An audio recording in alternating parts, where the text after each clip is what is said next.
ओम शांति। मुरली तारीख 10/8/2023। मीठे बच्चे, जब तुम बाप की गोद में आते हो तो यह दुनिया ही खत्म हो जाती है। तुम्हारा अगला जन्म नई दुनिया में होता है। इसलिए कहावत है, आप में मर गए दुनिया। प्रश्न, किस एक रस्म के आधार पर बाप के अवतरण को सिद्ध कर सकते हो? उत्तर, भारत में हर वर्ष से पितृ खिलाने की रस्म चली आई है। किसी ब्राह्मण में आत्मा को बुलाते, फिर उनसे बातें करते हैं, उसकी आश पूरी करते हैं, उसके आस पूछते हैं।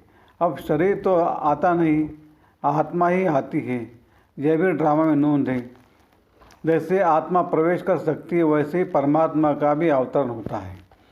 यह तुम बच्चे सिद्ध कर समझा सकते हो। गीत, मरना तेरी गली में, जीना तेरी गली में। ओम शांति। ये भी गायन है इस समय का, जो फिर भक्ति मार्ग में चला आता है।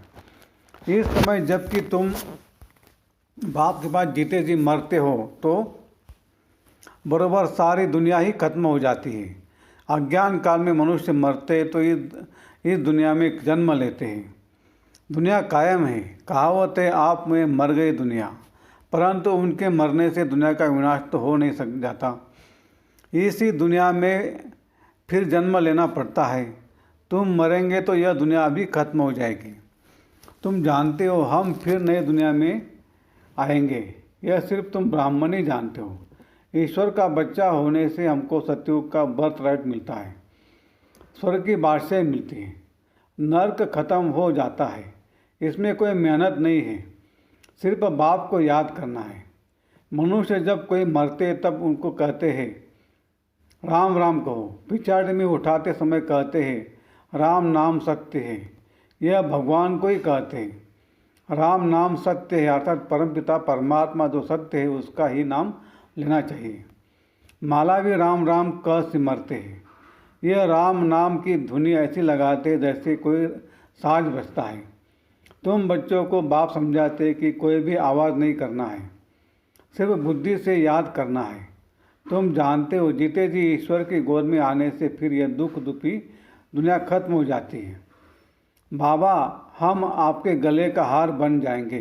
गाया भी जाता है रुद्रमाला, राम माला नहीं कहा जाता।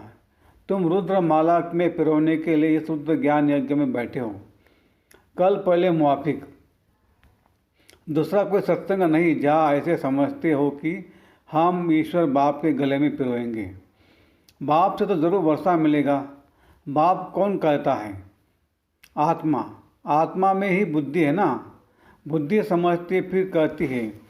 पहले संकल्प आता है, फिर कर्मेंद्रियों से कहा जाता है। बराबर हम बाबा के बने हैं, बाबा के ही होकर रहेंगे। इस अंतिम जन्म में गॉड फादर कहते हैं ना। फिर पीछे तुम्हारे में गॉड फादर की नॉलेज है तो कहेंगे गॉड तो सर्वव्यापी है। बोलो, तुम्हारी आत्मा कहती परम पिता, तो पिता सर्वव्यापी कैसे होगा? बच्चे में बाप आ गया क्या? बाप को सर्वव्यापी कहना बिल्कुल रॉन्ग है। यह बातें बहुत अच्छे से समझकर फिर समझाना है। रुद्र ज्ञान यज्ञ तो मशहूर है। रुद्र है निराकार, श्री कृष्ण तो साकार है। आखिर भगवान किसको कहा जाए? श्री कृष्ण को तो नहीं कह सकते। मनुष्य तो बहुत भोले होते हैं, कह देते गॉड इज ओमनी प्रेजेंट। बाप तो अपने घर में रहता है और कहाँ रहेगा? अब बाप इस बेद के घर में आया हुआ है, यहाँ विराजमान है।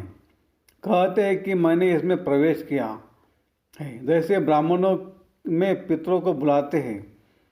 समझो कोई अपने बाप के पितर को खिलाते हैं तो आत्मा कहेगी कि मैं इनमें आया हुआ हूँ, मैंने इसमें प्रवेश किया हुआ है। कुछ पूछना हो तो पूछो। आगे पितर को बुलाने का बहुत रिवाज था। पितर तो आत्मा है ना। पितर को यानी आत्मा को खिलाया जाता है। कहेंगे आज हमारे दादे का पितर है, आज फलाने का पितर है, तो आत्मा को बुलाया जाता है, खिलाया जाता है। समझो किसका शरीर से प्यार है, शरीर छोड़ दिया तो उसकी आत्मा को बुलाते हैं। कहते हमने हीरे की फुल्ली पहनाने का वायदा किया था, तो ब्राह्मण को बुलाकर उनको हीरे की फुल्ली पहनाते हैं। बुलाया तो आत्मा को, शरीर थोड़ी आएगा। यह रस्म भारत में ही है। जैसे तुम सूक्ष्मोत्तम में जाते हो, कोई मर गया, उनका भोग लगाते हो तो सूक्ष्मोत्तम में वो आत्मा आती है। यह बिल्कुल नई बात है। जब तक कोई अच्छे से समझ न जाए तब तक मनुष्यों को संशय पड़ता है कि यह क्या करते हैं। ब्राह्मण के रस्म रिवाज देखो कैसी है। सभी मंदिरों आदि में भोग लगाते हैं, पितरों को भोग लगाते हैं। गुरु नानक की आत्मा को भोग लगाया, अब वह कहाँ है यह समझ नहीं सकते। तुम तो जानते हो जिन्होंने धर्म स्थापन किया वह है, वह सब यहाँ है। जैसे बाबा कहते मैं तो ब्राह्मण धर्म स्थापन करता हूँ। यह तो पतित पावन है, पावन आत्मा ही आकर धर्म स्थापन करती है। परंतु सत्वप्रधान आत्मा को फिर सत्व रजो तमो में आना ही है। इस समय सभी आत्माएं कब्र दाखिल हैं। बाबा तो है ही पतित पावन, वो कभी कब्र दाखिल नहीं होते। मनुष्य को पतित पावन नहीं कहेंगे। पतित पावन माना सारी दुनिया का पतित पावन। पतित दुनिया को पावन बनाने वाला एक बाप के सिवाय कोई हो नहीं सकता। वह तो आते अपने अपने धर्म स्थापन करने। क्रिश्चियन धर्म का सारा सुराग वहाँ है। पहले क्राइस्ट आया, फिर उनके पिछड़े सब आते रहेंगे, वृद्धि को पाते रहेंगे। वो कोई पतित को पावन नहीं बनाते।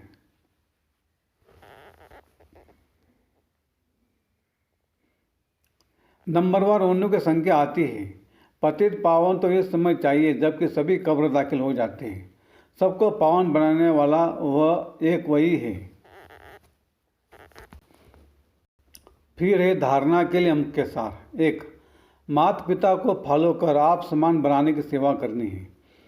स्वदर्शन चक्रधारी बनना और बनाना है। 2. बाप के गले का हार बनने के लिए बुद्धि से बाप को याद करना है, आवाज़ नहीं करना है, याद की धुन में रहना है। वरदान।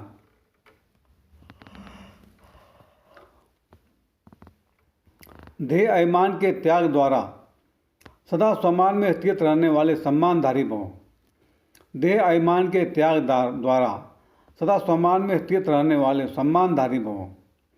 जो बच्चे इस एक जन्म में देह अभिमान का त्याग कर सम्मान में स्थित रहते हैं, उन्हें इस त्याग के रिटर्न में भाग्यविधाता बाप द्वारा सारे कल्प के लिए सम्मानधारी बनाने का भाग्य प्राप्त हो जाता है। आधा कल्प प्रजा द्वारा सम्मान प्राप्त होता है, आधा कल्प भक्तों द्वारा सम्मान प्राप्त करते हो। और इस समय संगम पर स्वयं भगवान अपने सम्मानधारी बच्चों को सम्मान देते हैं। सम्मान और सम्मान दोनों का आपस में बहुत गहरा संबंध है। स्लोगन। हर कदम में बाप की ब्राह्मण परिवार की दुआएं लेते रहो तो सदा आगे बढ़ते रहेंगे। हर कदम में बाप की ब्राह्मण परिवार की दुआ लेते रहो तो आगे बढ़ते रहेंगे। अच्छा, ओम शांति शांति शांति। शुक्रिया बाबा, शुक्रिया आपका, लाख लाख शुक्रिया। Thank you, thank you. ओम शांति। मुरली तारीख 10/8/2023। मीठे बच्चे, जब तुम बाप की गोद में आते हो तो यह दुनिया ही खत्म हो जाती है। तुम्हारा अगला जन्म नई दुनिया में होता है। इसलिए कहावत है, आप मुझे मर गए दुनिया। प्रश्न। किस एक रस्म के आधार पर बाप के अवतरण को सिद्ध कर सकते हो? उत्तर। भारत में हर वर्ष पितृ खिलाने की रस्म चली आई है। किसी ब्राह्मण में आत्मा को बुलाते, फिर उनसे बातें करते हैं, उसकी आश पूरी करते हैं, उसके आश पूछते हैं। अब शरीर तो आता नहीं, आत्मा ही आती है। यह भी ड्रामा में नोंद है। जैसे आत्मा प्रवेश कर सकती है, वैसे ही परमात्मा का भी अवतरण होता है। यह तुम बच्चे सिद्ध कर समझा सकते हो। गीत। मरना तेरी गली में, जीना तेरी गली में। ओम शांति। ये भी गायन है इस समय का, जो फिर भक्ति मार्ग में चला आता है। इस समय जबकि तुम बाप के पास जीते जी मरते हो तो बरोबर सारी दुनिया ही खत्म हो जाती है। अज्ञान काल में मनुष्य मरते तो इस दुनिया में जन्म लेते हैं। दुनिया कायम है। कहावत है, आप में मर गई दुनिया, परंतु उनके मरने से दुनिया का विनाश तो हो नहीं सक जाता। इसी दुनिया में फिर जन्म लेना पड़ता है। तुम मरेंगे तो यह दुनिया भी खत्म हो जाएगी। तुम जानते हो हम फिर नई दुनिया में आएंगे, यह सिर्फ तुम ब्राह्मण ही जानते हो। ईश्वर का बच्चा होने से हमको सतयुग का बर्थ राइट मिलता है, स्वर्ग की बादशाही मिलती है, नर्क खत्म हो जाता है। इसमें कोई मेहनत नहीं है, सिर्फ बाप को याद करना है। मनुष्य जब कोई मरते तब उनको कहते हैं राम राम कहो, पिछाड़ी में उठाते समय कहते हैं राम नाम सत्य है। यह भगवान को ही कहते हैं। राम नाम सत्य है, अर्थात परमपिता परमात्मा जो सत्य है उसका ही नाम लेना चाहिए। माला भी राम राम कह सिमरते हैं। यह राम नाम की धुनी ऐसी लगाते जैसे कोई साज बजता है। तुम बच्चों को बाप समझाते कि कोई भी आवाज़ नहीं करना है, सिर्फ बुद्धि से याद करना है। तुम जानते हो जीते जी ईश्वर की गोद में आने से फिर यह दुख दुखी दुनिया खत्म हो जाती है। बाबा, हम आपके गले का हार बन जाएंगे। गाया भी जाता है रुद्रमाला, राम माला नहीं कहा जाता। तुम रुद्रमाला में पिरोने के लिए इस रुद्र ज्ञान यज्ञ में बैठे हो। कल पहले मुआफिक दूसरा कोई सत्संग नहीं जहाँ ऐसे समझते हो कि हम ईश्वर बाप के गले में पिरोएंगे। बाप से तो ज़रूर वर्षा मिलेगा। बाप कौन कहता है? आत्मा। आत्मा में ही बुद्धि है ना। बुद्धि समझती है फिर कहती है। पहले संकल्प आता है फिर कर्मेंद्रियों से कहा जाता है। बराबर हम बाबा के बने हैं, बाबा के ही होकर रहेंगे। इस अंतिम जन्म में गॉड फादर कहते हैं ना। फिर पीछे तुम्हारे में गॉड फादर की नॉलेज है तो कहेंगे गॉड तो सर्वव्यापी है। बोलो, तुम्हारी आत्मा कहती परम पिता, तो पिता सर्वव्यापी कैसे होगा? बच्चे में बाप आ गया क्या? बाप को सर्वव्यापी कहना बिल्कुल रॉन्ग है। यह बातें बहुत अच्छे से समझ कर फिर समझाना है।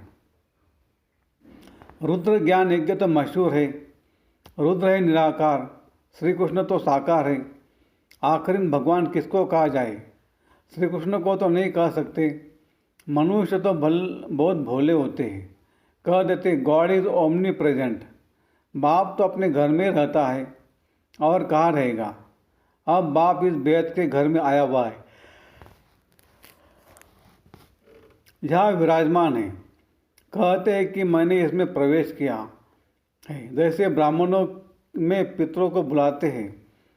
समझो कोई अपने बाप के पितर को खिलाते हैं तो आत्मा कहेगी कि मैं इनमें आया हुआ हूँ, मैंने इसमें प्रवेश किया हुआ है, कुछ पूछना हो तो पूछो। आगे पितर को बुलाने का बहुत रिवाज था। पितर तो आत्मा है ना।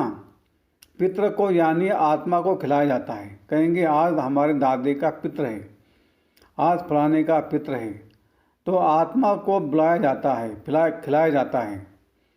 समझो किसका शरीर से प्यार है, शरीर छोड़ दिया तो उसकी आत्मा को बुलाते हैं। कहते हमने हीरे की फुल्ली पहनाने का वायदा किया था, तो ब्राह्मण को बुलाकर उनको हीरे की फुल्ली पहनाते हैं। बुलाया तो आत्मा को, शरीर थोड़ी आएगा। यह रस्म भारत में ही है। जैसे तुम सुषमोतन में जाते हो, कोई मर गया, उनका भोग लगाते हो तो सुषमोतन में वो आत्मा आती है। यह है बिल्कुल नई बातें। जब तक कोई अच्छे से समझ न जाए तब तक मनुष्यों को संशय पड़ता है कि यह क्या करते हैं। ब्राह्मण की रस्म रिवाज देखो कैसी है। सभी मंदिरों आदि में भोग लगाते हैं, पितरों को भोग लगाते हैं। गुरु नानक की आत्मा को भोग लगाया, अब वह कहाँ है यह समझ नहीं सकते। तुम तो जानते हो जिन्होंने धर्म स्थापन किया वह है, वह सब यहाँ है। जैसे बाबा कहते मैं तो ब्राह्मण धर्म स्थापन करता हूँ। यह तो पतित पावन है, पावन आत्मा ही आकर धर्म स्थापन करती है। परंतु सत्व प्रधान आत्मा को फिर सत्व रजो तमो में आना ही है। इस समय सभी आत्माएं कब्र दाखिल हैं। बाबा तो है ही पतित पावन, वो कभी कब्र दाखिल नहीं होते। मनुष्य को पतित पावन नहीं कहेंगे। पतित पावन माना सारी दुनिया का पतित पावन। पतित दुनिया को पावन बनाने वाला एक बाप के सिवाय कोई हो नहीं सकता। वह तो आते अपने अपने धर्म स्थापन करने। क्रिश्चियन धर्म का सारा सिद्धांत वहाँ है। पहले क्राइस्ट आया, फिर उनके पिछड़े सब आते रहेंगे, वृद्धि को पाते रहेंगे। वो कोई पतित को पावन नहीं बनाते।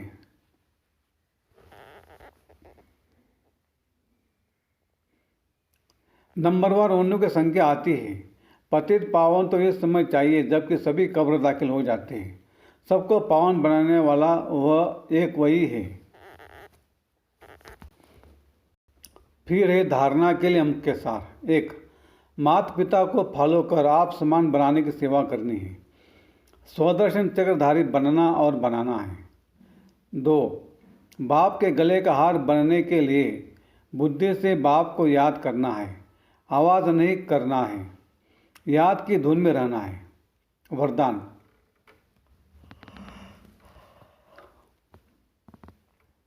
देह अभिमान के त्याग द्वारा सदा सम्मान में स्थित रहने वाले सम्मानधारी भव। देह अभिमान के त्याग द्वारा सदा सम्मान में स्थित रहने वाले सम्मानधारी भव।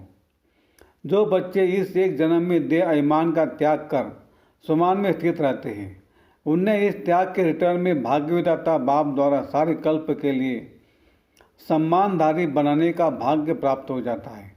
आधा कल्प प्रजा द्वारा सम्मान प्राप्त होता है, आधा कल्प भक्तों द्वारा सम्मान प्राप्त करते हो, और इस समय संगम पर स्वयं भगवान अपने सम्मानधारी बच्चों को सम्मान देते हैं। सम्मान और सम्मान दोनों का आपस में बहुत गहरा संबंध है। स्लोगन। हर कदम में बाप की ब्राह्मण परिवार की दुआएं लेते रहो तो सदा आगे बढ़ते रहेंगे। हर कदम में बाप की ब्राह्मण परिवार की दुआएं लेते रहो तो आगे बढ़ते रहेंगे। अच्छा, ओम शांति शांति शांति। शुक्रिया बाबा, शुक्रिया आपका, लाख लाख शुक्रिया। Thank you, thank you.